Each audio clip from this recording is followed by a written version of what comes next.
Jaya Radha Madhava Jaya Kunja Bihari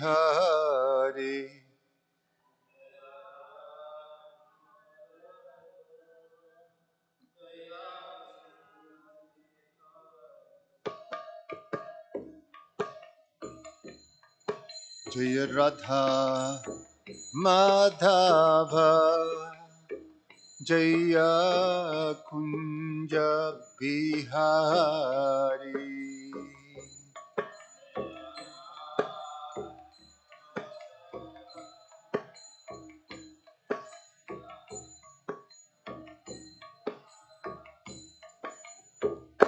Jaya Gopijana Vallabha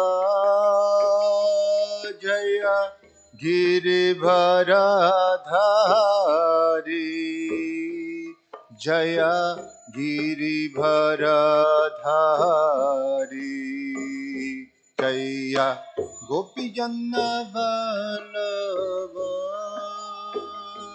Jaya Girivardhari Girivardhari Jashoda Nandana Jaya Brajajana Ranjana Jaya Brajajana Ranjana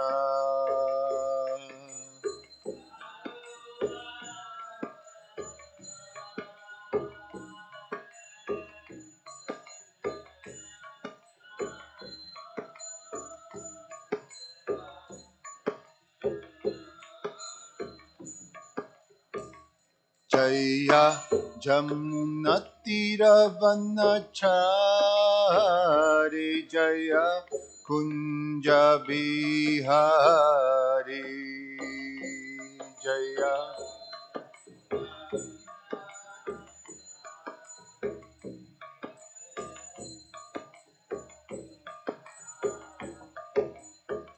Jaya Radha Madhava Jaya Kunja Bihari Jaya Kunja Bihari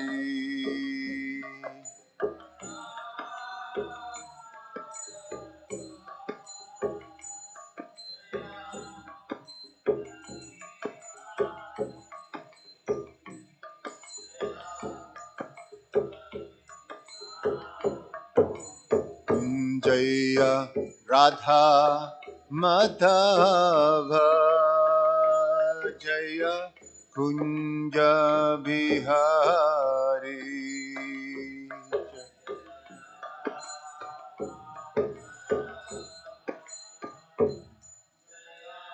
Kunja Bihari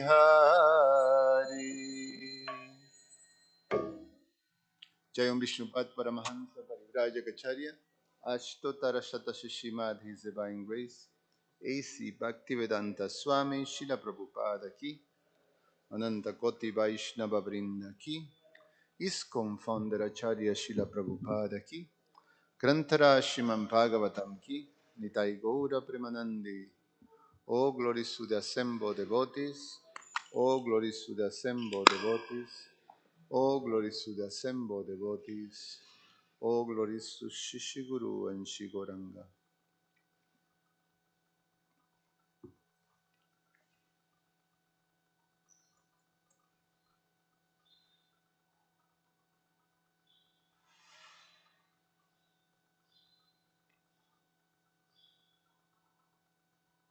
Om Namo Bhagavate Vasudevaya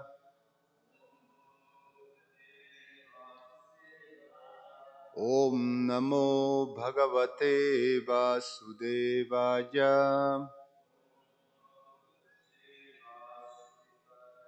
Om Namo Bhagavate Vasudevaya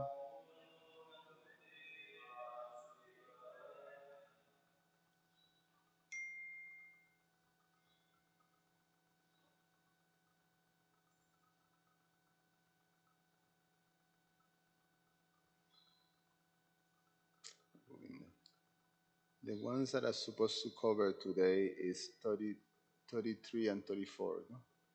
But there's yesterday's and today. So let me just check that for sure.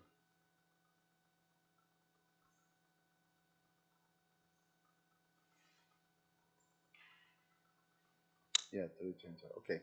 So we're reading from Srimad Bhagavatam, Canto 10, the Summon Bonum, chapter 64, the deliverance of King Nriga, and we're reading from text 31 to 34.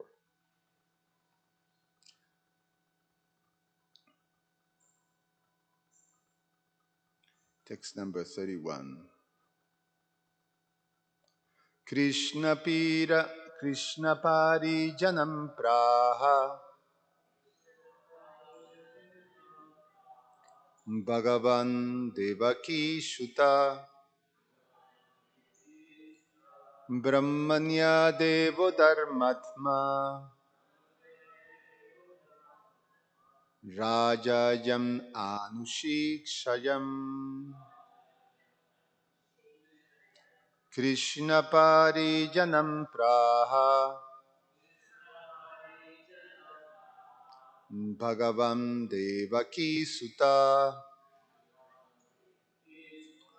Brahmanya Devo Dharmatma Rajanyam Anushikshayam Krishna Parijanam Praha Bhagavam Devaki Sutta Brahmanya Devo Dharmatma Rajanyam Anushikshayam. Please chant.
Krishna, Lord Krishna, Parijanam, his personal associates, Praha, addressed, Bhagavan, the Supreme Personality, Devaki Sutaha, the son of Devaki,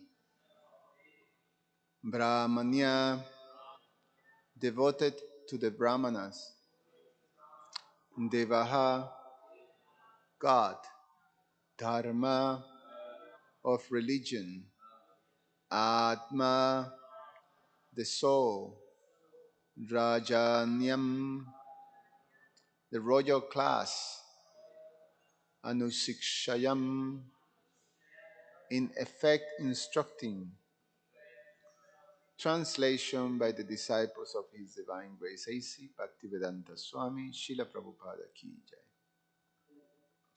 The Supreme Personality of Godhead, Lord Krishna, the son of Devaki, who is especially devoted to the Brahmanas and who embodies the essence of religion, then spoke to his personal associates and thus instructed the royal class in general. Text number 32. Durjaram bata brahma swam bhuktan aknir manak api tejijasho pikin ukta ragyan ishwaramaninam. Translation and purport. Lord Krishna said, how indigestible is the property of a brahmana, even when enjoyed just slightly and by one more potent than fire. What to speak of kings who try to enjoy it, presuming themselves lords? Purport. Even those made powerful by austerity, mystic yoga, and so on, cannot enjoy property stolen from a brahmana, and what to speak of others. Text number 33. Naham halam manye vishanjasya pratikriya brahma swanhi visham proktam nasya prati vidhir bhubhi. Translation and purport. I do not consider hala to be real poison because it has an antidote. But a brahmana's property, when stolen, can truly be called poison, for it has not antidote. That's how you say antidote? In this world. For it has not antidote in this world. Purport. One who takes a brahmana's property thinking to enjoy it has actually taken the most deathly poison. Text number 34. Hinasti vishan ataram bhanir atpi prashamyati kulan samulandahati brahmaswari nipavaka. Translation and purport. Poison kills only the person who ingests it. An ordinary fire may be extinguished with water, but the fire generated from the kindling wood of a brahmana's property burns the thief's entire family down to the root. Purport. Srila Vishwanath Chakravarti Thakur compares the fire ignited by stealing a brahmana's property to the fire that blazes within the cavity of an old tree. Such a fire cannot be put out even with the water of numerous rainfalls. Rather, it burns the whole tree from within, all the way down to the root in the ground. Similarly, the fire ignited by stealing Brahmana's property is the most deadly and should be avoided at all cost. Om Jnana Timirandasya Jnananjana Shalakaya Chakshur Ummilitam Yena Tasmai Sri Guruve Namaha. Nama Om Vishnupadaya Krishna Prastaya Bhutale Srimate Prabhupada Swami Iti Namah. Nama Om Vishnupadaya Krishna Prastaya Bhutale Srimate Swami Iti Namine. Namaste Saraswate Deve Gauravani Pracharine Nirveshesha Shunyavadi Pashatyade Shatarine Vanchakalpatarubhyascha Kripa Sindhubhya eva cha Patitanam Pavanebhyo Vaishnavebhyo Namo Namaha.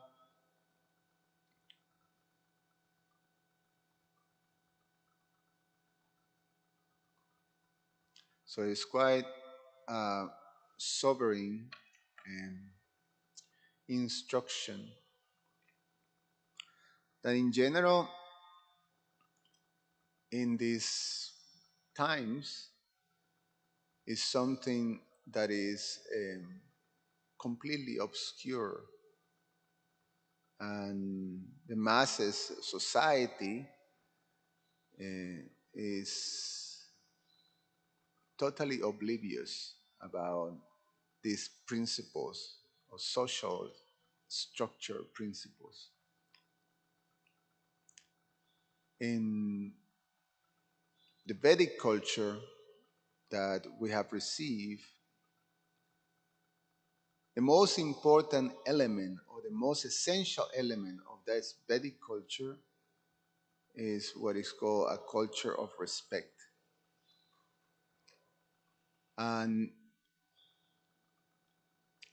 it is so important that any type of breaches in the culture of respect has a very substantial effect or consequence.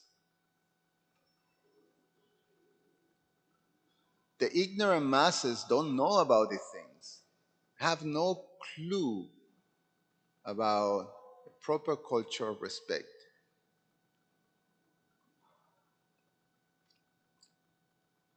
Why is that? Well, one may say, well, we're in a civilized society. And in a civilized society, there's natural rules. There's a structure and there's rules. When there's structure, it means that there's rules and regulations. So, as a civilized society, uncivilized is when there is no rules, is unstructured, is anything goes. And you can imagine the chaos that can happen, when you have a society like that, because is basically at the mercy of the whims of individuals that are part of that society or that group. So someone may have an inspiration of, well, this is, I want to act in this way, or I should act in this way. For whatever reason, however the process of this individual goes, of what is in front or being confronted with, then you process it this way and you act, and there's no control, there's no regulation, there's no rules. It's only at the whims of these individuals. So naturally, you're going to have total chaos. So therefore, a civilized society requires rules and regulations. But without proper, um, without the system that Krishna has established, in other words, let me rephrase it. Only the system that Krishna has given, or the social structure that Krishna has designed for this world, is the only one that is capable of having a proper system that will guarantee this order, this proper sort of functional society or social structure. And that's a very, very strong sort of statement. So you mean to say that only the social structure that is being taught in the scriptures and that has been provided by Krishna is the only one that can work in this society, in this world. Anything that is man-made or that is outside this social structure that is given by the Lord is meant to failure. And there's several reasons that we can understand this. Why is this? Well, one is that the Lord is perfect. Om Purnam Anda Purnamidam. Everything that He provides is perfect and complete. Perfect and complete. That's what the Sri Upanishad introduction say. Perfect and complete. So the Lord is Achyutam, which means infallible. He is perfect. He is not afflicted by flaws. On the contrary, conditioned souls are afflicted by four main flaws. One is imperfect senses. The other one is the propensity to cheat. Another one is the how you say imperfect senses, the propensity to cheating. What was the other two? They are prone to illusion. And the next one? No, I would say that one. Remember?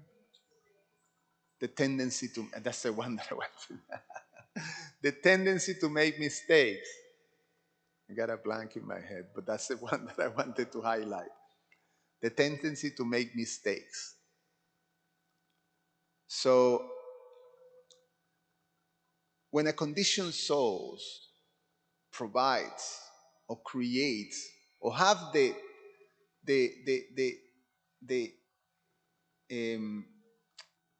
how you say, the arrogance to create something alternative to what has been provided by the personality of Godhead. So you can understand that it's going to be afflicted by these four faults. So mistakes for sure will happen. Even though, these may be very intelligent people. I mean, think about it. When you analyze the Constitution of the US that was created by the fathers of the Constitution, all this group of people, highly intelligent and prepared materially, and they sat down together and they were able to visualize. um, they have to create the rules that would govern a new world. Take it into consideration the experiences of the old world that has social structure based on um, kings and royalty, like that, which was shown so many failures throughout, centuries, Kali Yuga centuries.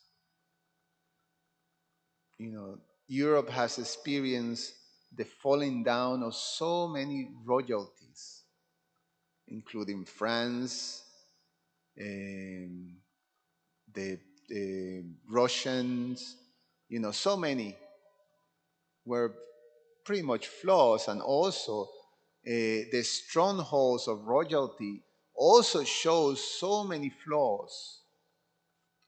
The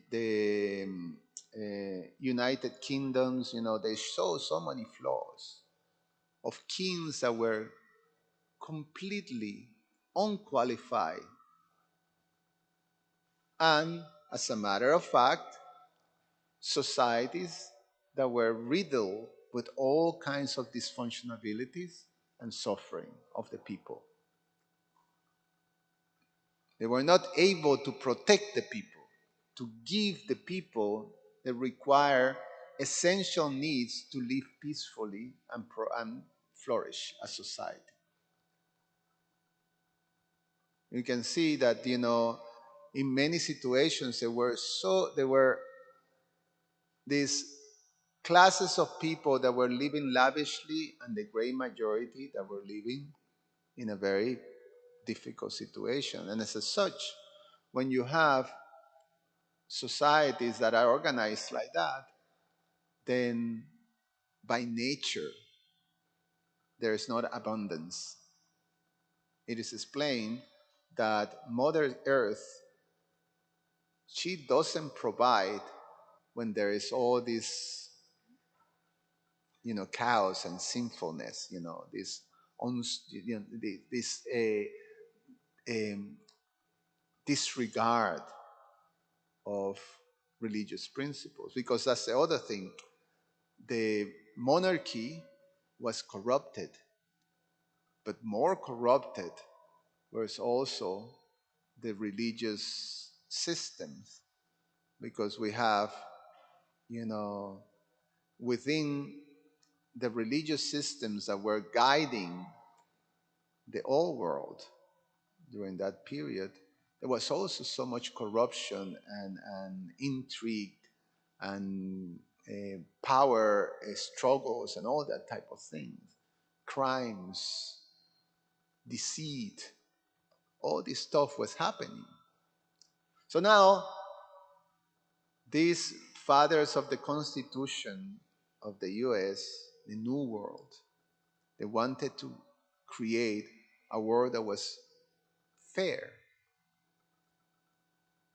that was that was able to overcome, or at least create a society structure that won't have the flaws of the old world.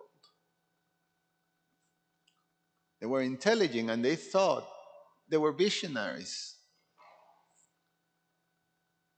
and they thought in advance of so many things that will confront.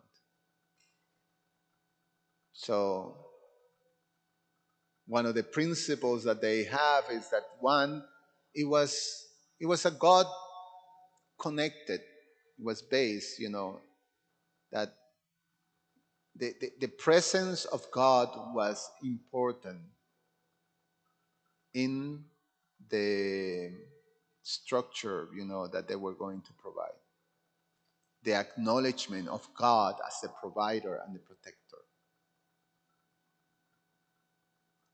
The acknowledgement that we have to see things and treat things with respect because they're connected to God.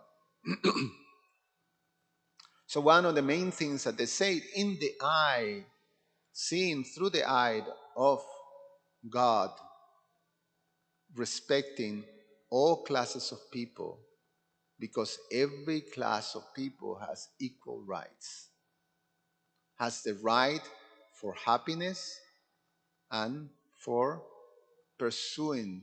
The pursuit of happiness was assured in the Constitution. That's the first thing that was put. Can't remember how it goes. You're supposed to memorize it or recite it when you obtain citizenship. Um, but he assures that. Yes. So they could see so many things, but there's one thing that they didn't understand. That without having or guaranteeing that a society have to be properly divided and talked, and the goal, the thing that they don't understand is that, what is the goal of life? What makes a conditioned soul is, a conditioned soul is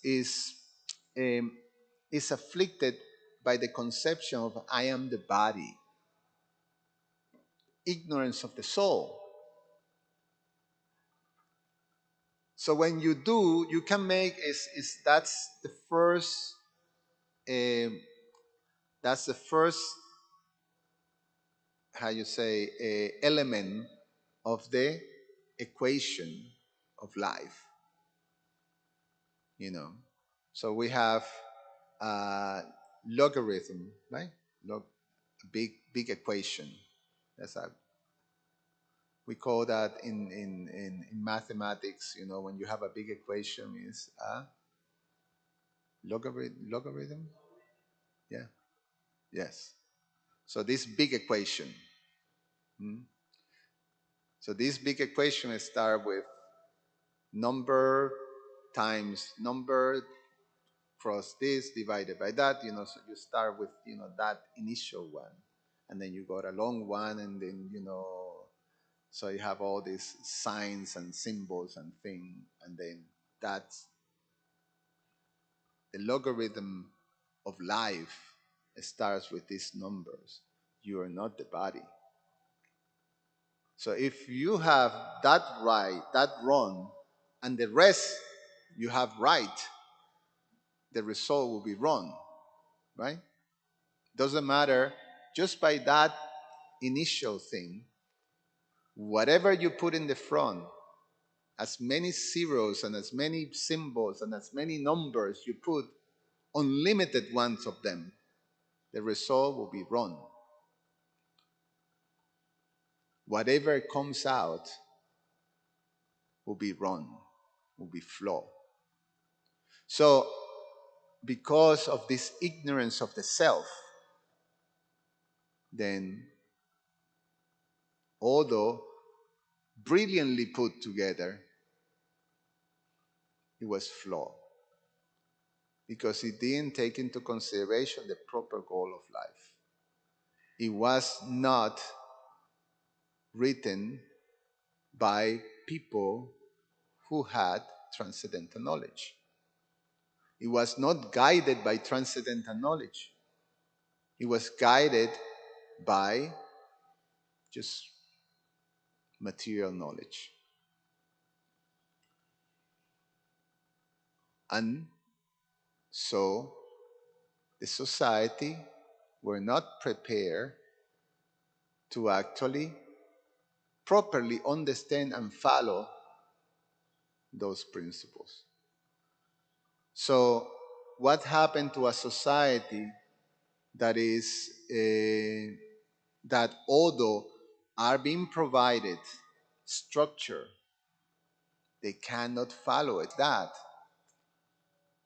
because it's a society that is based on this conception of the self, that I'm this body, and it's a society. And when you are in that conception, it means that you are afflicted by selfish, self-centered way of life, of desires. It's all self-centered. It's all about the self. It's all about me.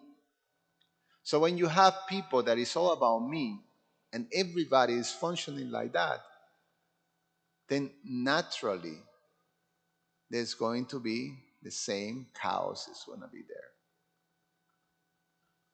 So at the end, it's just about power. It's just about influence. It's just about the capacity to control. So for those who control, those who have that power, then they whimsically act according to their self, interest. And even when there is someone who is a little pious or someone pious, even when they, you know, try to think more broadly about others, it has a limit. It has a limit. You have a ceiling. Because without transcendental knowledge, you cannot overcome this selfishness. And selfishness is the cause of all these these conflicts. You can't avoid it. So when you take transcendental knowledge out of the equation of these social structures, of these arrangements that are made in society, when you take that element out, then it's a spiral down. It's a society that is gradually going further down and down and down into ignorance. And when we see the story of this country that started with those high ideals, you can see how actually it didn't work. Because it's a story that is riddled with abuses towards others, with um, this idea that everybody has a right, or equal rights in the eyes of God. We know that the story of this country is filled with that type of discrimination. Although these visionaries, they wanted, a society that was fair, and they created laws to guarantee that. Flaw, and it didn't work. And so other systems that were created by man. We have the Marxist in Russia trying to create a system that was also taking in consideration the flaws of industrialism and the flaws of this capitalism.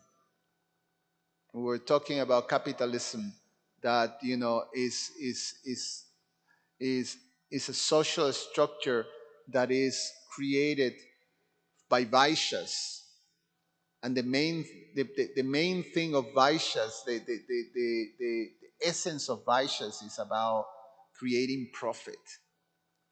So the elements of societies are also source of profit. And therefore, you're not seeing, you can, the people, instead of being protected, they just means of creating profit for the ruling classes. So Marx, or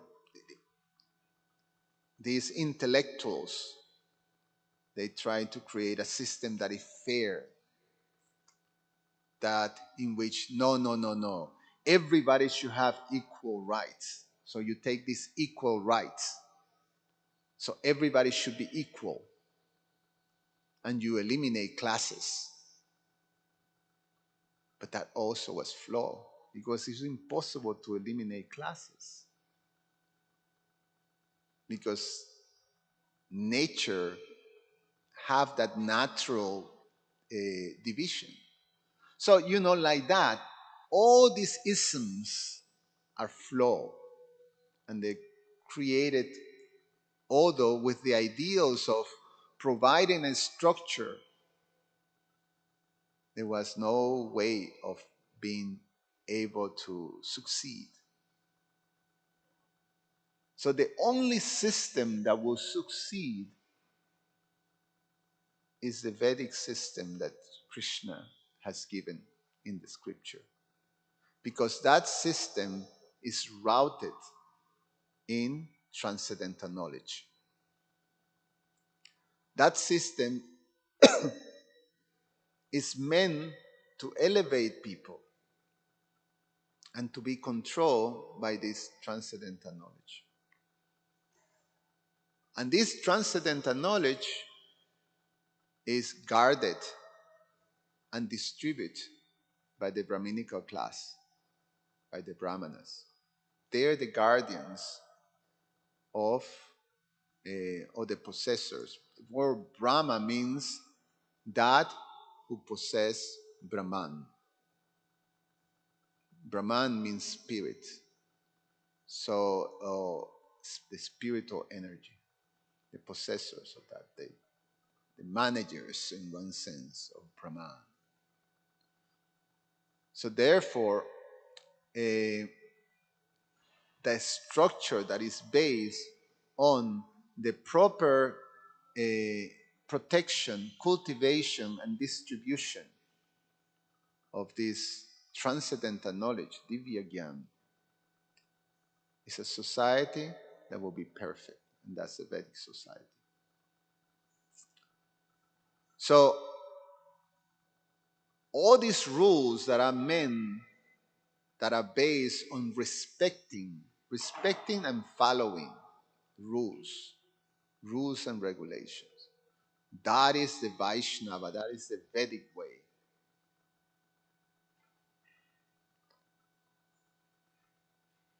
So, emphasis in this society is put on those who are able to understand, have hold, and being the bearers of this transcendental knowledge and distribute it, the Brahmanas. And the Brahmanas will make sure that the kings, the rulers, the administrators are the first one, the leaders of society, receive this transcendental knowledge, protect them, and make sure that the members of society are properly following. Then, by law in the universe, if you transgress these principles of respect towards any members of the society, but especially towards the Brahmanas, there are some dire consequences. And these consequences are meant to actually make sure that this element is fully protected. And there is no compromise on that. It's so important. It's so important that the consequences are very, very, very strict, very strong. So to offend, to abuse, to disturb, anything that you do in terms of disrespecting the Brahminical class in Vedic society has a terrible consequence. That important it is in this structure, Brahmanas. Sometimes it is explained that the Vedic culture that we receive is Brahminical culture. And then you see that in the training that we're receiving by Srila Prabhupada, regardless of whatever propensity we have, regardless of we are, a renounce or we are a grihasta, we are a student, regardless of the position that we have, all of us have to cultivate Brahminical culture. It is called Brahminical culture. Vaishnava is a perfect Brahmana. So we are all aspiring Vaishnavas, and we've been trained to be Vaishnavas. So we're naturally being trained in Brahminical culture. So the overarching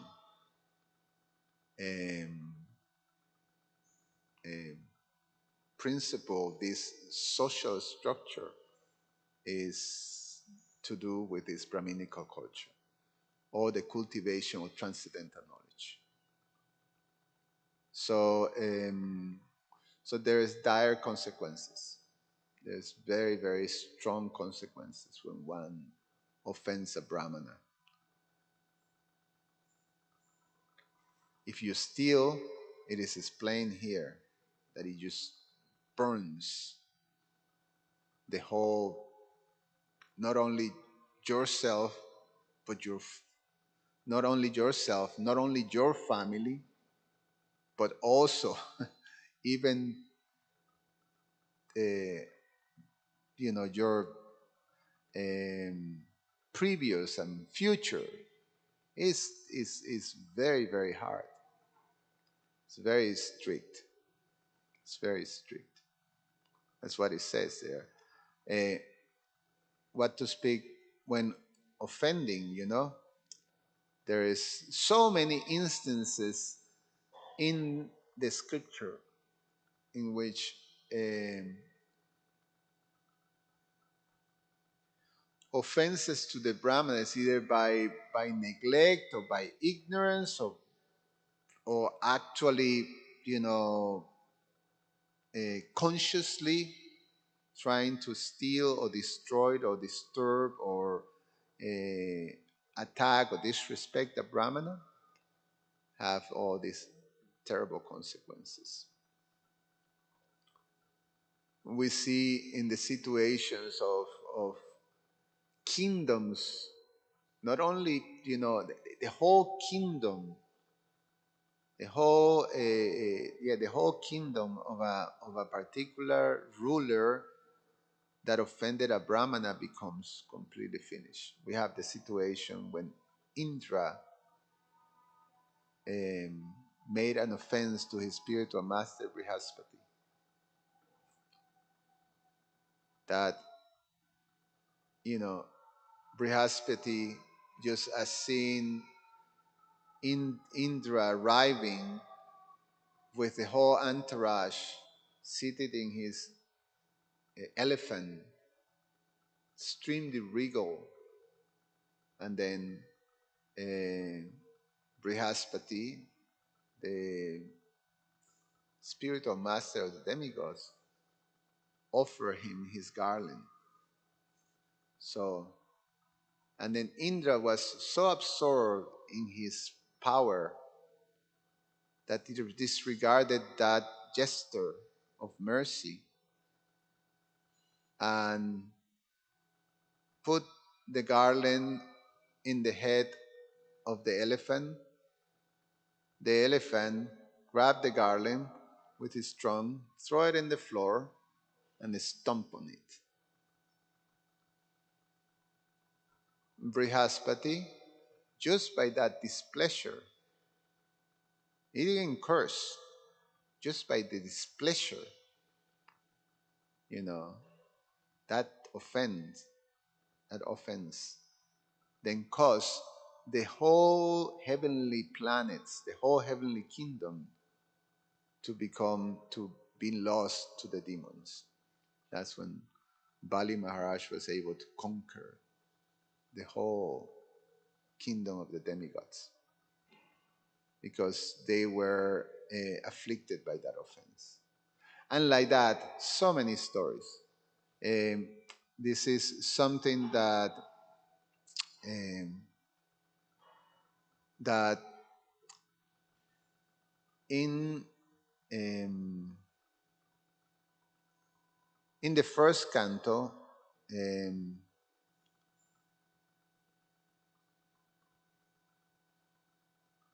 when when Ashatama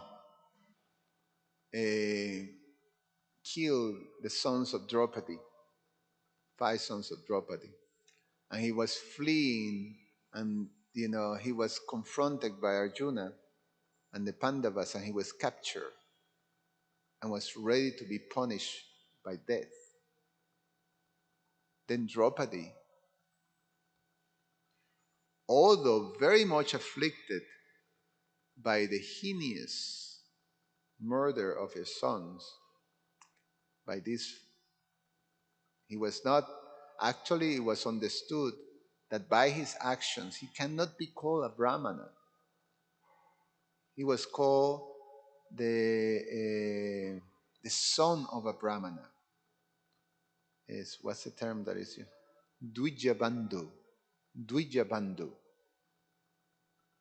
The son of a Brahmana, not a Brahmana itself. His own, because Brahmanas are by quality and by actions. And the actions that this fellow committed was not an action of a Brahmana, but was an action.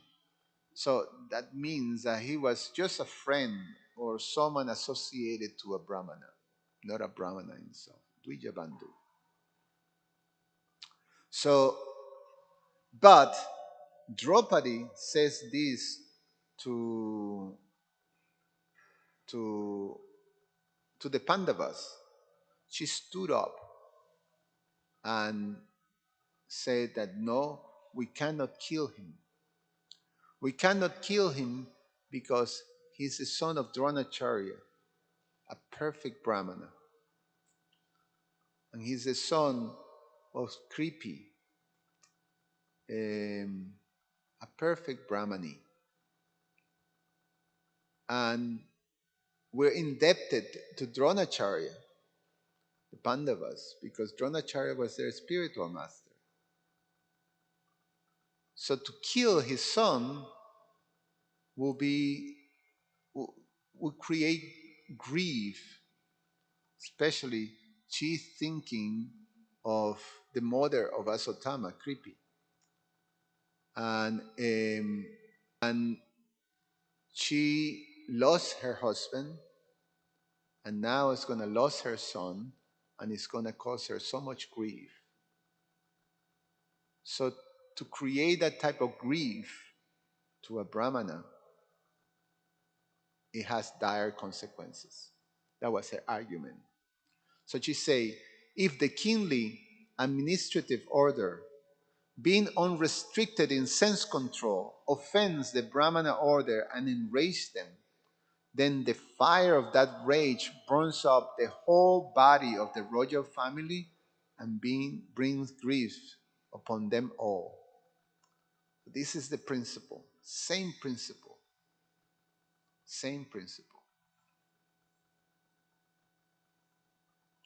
So it's very important to understand, and this is a very important lesson.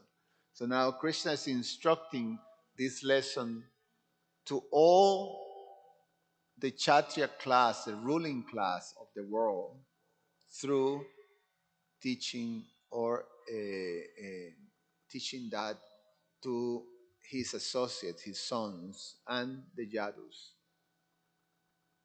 And it's explained that, the Yadus, the associates of the Lord, didn't need to know that. They were submissive, they were followers of Krishna. So, but Krishna is using them to teach the world. So, but at the end of Krishna's pastime, Krishna used that same principle to eliminate from this world, or to actually give an exit to the Yadu dynasty of this world. To take the Yadu dynasty from this world, he used this offense to a Brahmana class, as the excuse. The pastime, no? That at the end of the Kurukshetra battle, with Krishna concluded his mission in this world, then the Yadus were the most powerful force of a dynasty that was in the world. The dynasty of the Kurus were completely decimated by the battlefield. The Yadus remained, the strong. And so this Yadu dynasty was impossible to be defeated or destroyed by any type of force. It was not going to be able to be eliminated. And Krishna needed to wind up. Krishna is now his next, he goes to the next destination. So, time to leave. And with him, he takes his associates. So how you get rid of his associate? How you get the associate, not rid? How you take the associates out of this world? Well, he uses an offense to a brahmana. So Samba and the boys of the Yadu dynasty offended a group of brahmanas, trying to play that trick or do a how you do um, a, what's the word that is used when you're trying to do a trick to someone else?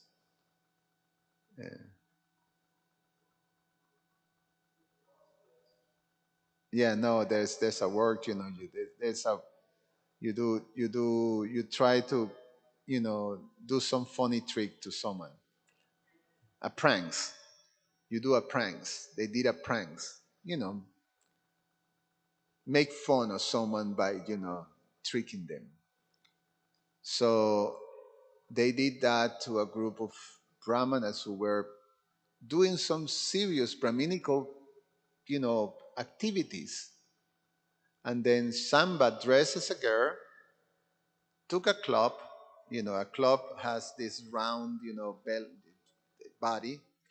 Put it, hold it by him, and then put a sari, disguise himself as a pregnant woman, and the club looks like the pregnant belly, and then you know walk towards the Brahmana sages along with the other boys, and then one of the boys asks the sages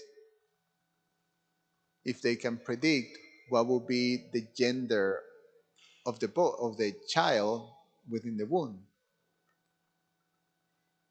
And the brahmanas could understand that these boys were doing these offensive things, this sort of uh, trying to trick them and make fun of them. So he says this woman will give birth to what is going to be the source of the destruction of the whole Jadu dynasty. So they cursed them like that. And indeed, that's how the Jadu dynasty died. All of them, they killed themselves with what it came out of that club. So it's a long story, but the point that I'm making is that even at the end, Krishna used that the Yadu dynasty, the way it was destroyed was because of an offense to a Brahmana or to a Brahmanas. So, so it's an important principle. I stop here. Any comments or questions?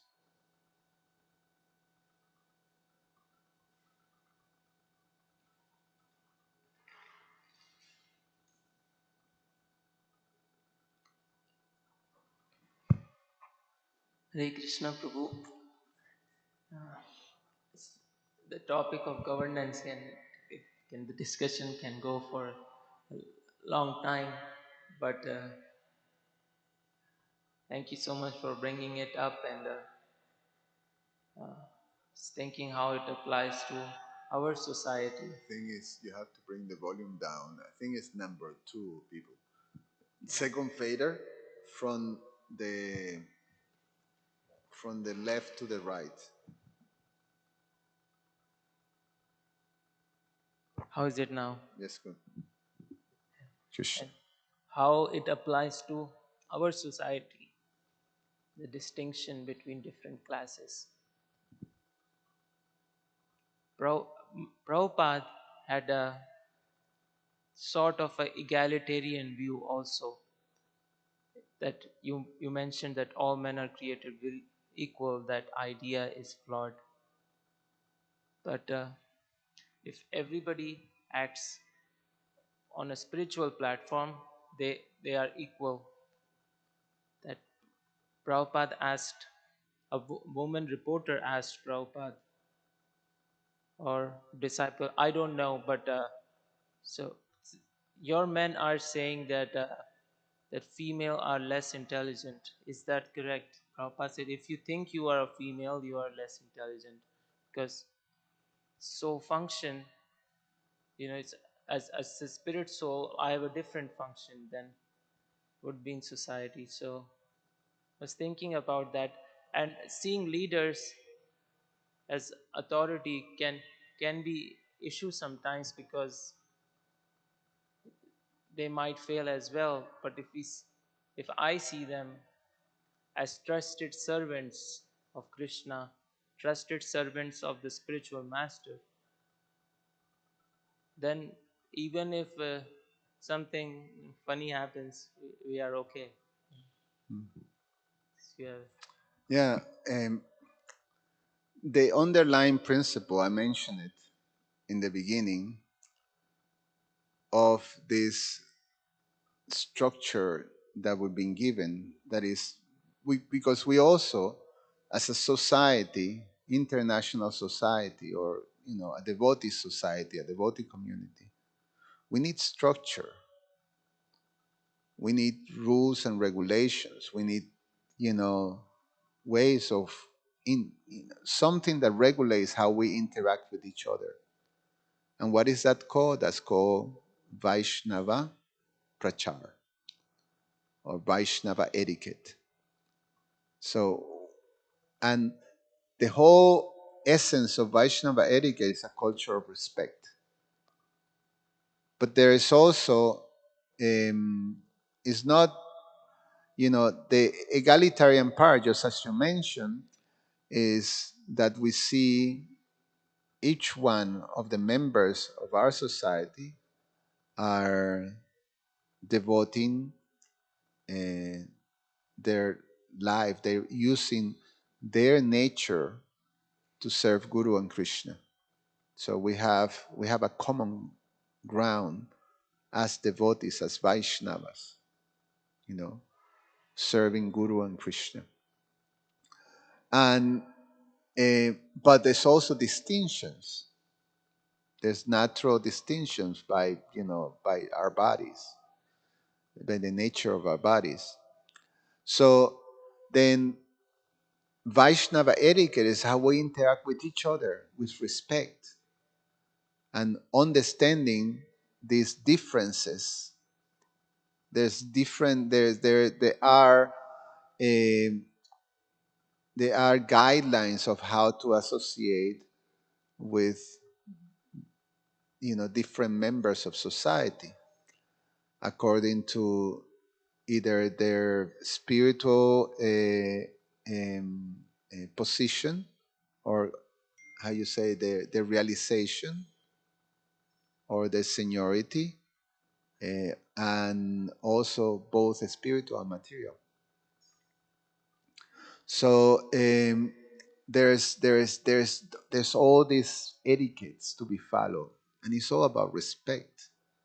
So you know if we're to use and focus only on the material size and say, oh, this person is blah blah because is uh, or this person is not allowed to, or you make a particular judgment based on that material view, then we've been very disrespectful, because we're not seeing necessarily that the person from the perspective of a Vaishnava. So I give you an example. I've been listening, or I have the audio book of the life of Jamuna Devi,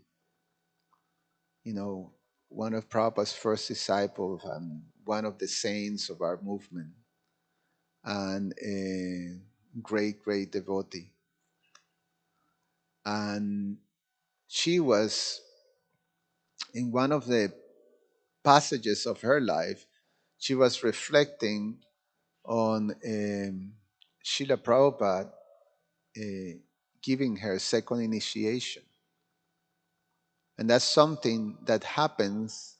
He gave second initiation to Jamuna, to Janaki, his sister, and to Malati. And and this is the first time in the history of the disciplic succession that woman has been given Brahminical, the Brahminical mantras. And Prabhupada did it because Prabhupada immediately could appreciate, first of all, these are Vaishnavas, and um, and the first disciples that were trained how to worship the deities and were the female disciples. So he trains Jamuna personally how to um, how to worship Radha and Krishna. So so this was it was something that was so revolutionary. Prabhupada is setting the rules and the principles that were to govern for the next 10,000 years, this window that opens with Lord Chaitanya's appearance. And if we follow that and we understand the essence of that, it's about respecting Vaishnavas, regardless of, they're in a female body, in a male body, in this type of body, in that type of body. The bodies are not what defines a Vaishnava. Is the Vaishnava, what defines a Vaishnava is their devotional heart. And if we're not able to recognize and respect that, then we have work to do. We have a problem. And there's consequences for that. There's consequences. And my spiritual master, I finish with this. My spiritual master, His Holiness Srimad Swami, he told me that the future of ISKCON is depending on establishing a culture of respect. So it's all about educating in Brahminical culture, this understanding that we have to see first. Here's a Vaishnava. We have to look at the devotional heart and we have to respect it. And the rest is, we have to apply. We have to really embrace the culture, the Brahminic, the Vaishnava culture. We have to embrace it. We have to learn it. We have to be educated. We have to be trained. And we're missing that things in the temples, right now. We're missing something like that in our society.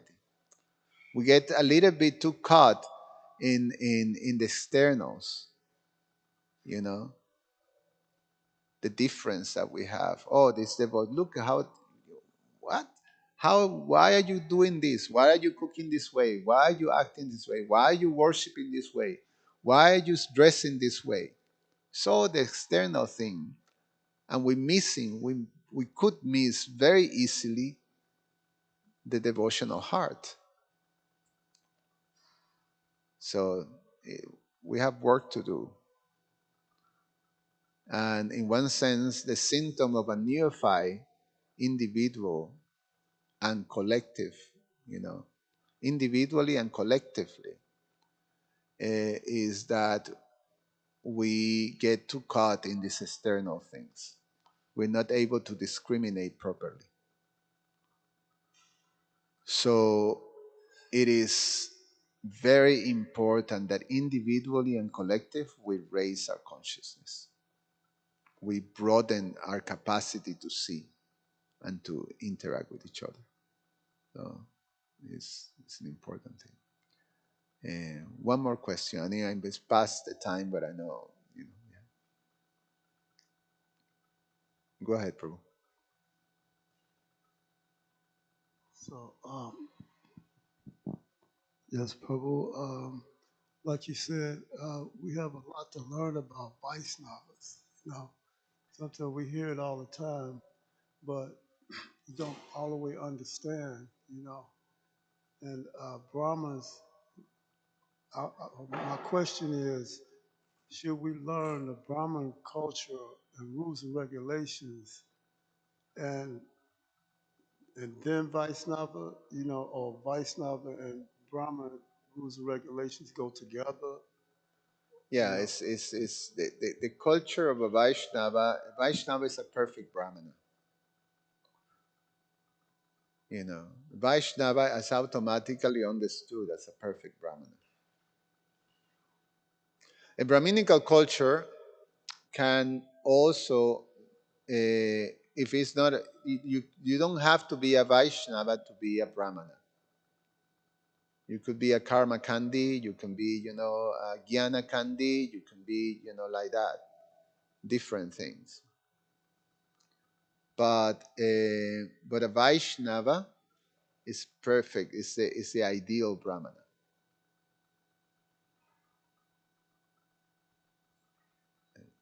Is that right? Okay. We end that here. Thank you so much. Grantara Shriman Bhagavatam Ki Jai.